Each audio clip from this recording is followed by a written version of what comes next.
এক ছিল ছোট্ট একটা ছেলে, তার নাম ছিল রিয়ান। রিয়ান খুব গরিব ছিল, কিন্তু তার মন ছিল অনেক বড়। শুভ সকাল। কে তুমি? রিয়ান, এটা আমার জন্য। হ্যাঁ, এটা আপনার টিফিনের খাবার।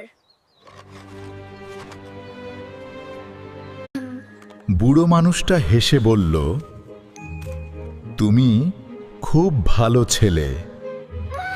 তোমার খাবার নাও। ধন্যবাদ, ধন্যবাদ।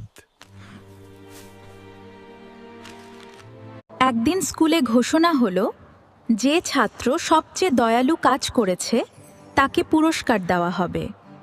সবাই অবাক হয়ে গেল যখন সেই বুড়ো মানুষটা স্কুলে এসে বলল, এই ছোট্ট ছেলেটাই আমাকে প্রতিদিন সাহায্য করেছে। আমি উপহারের জন্য সাহায্য করিনি, আমি শুধু ভালোবাসা দিতে চেয়েছিলাম। ধন্যবাদ।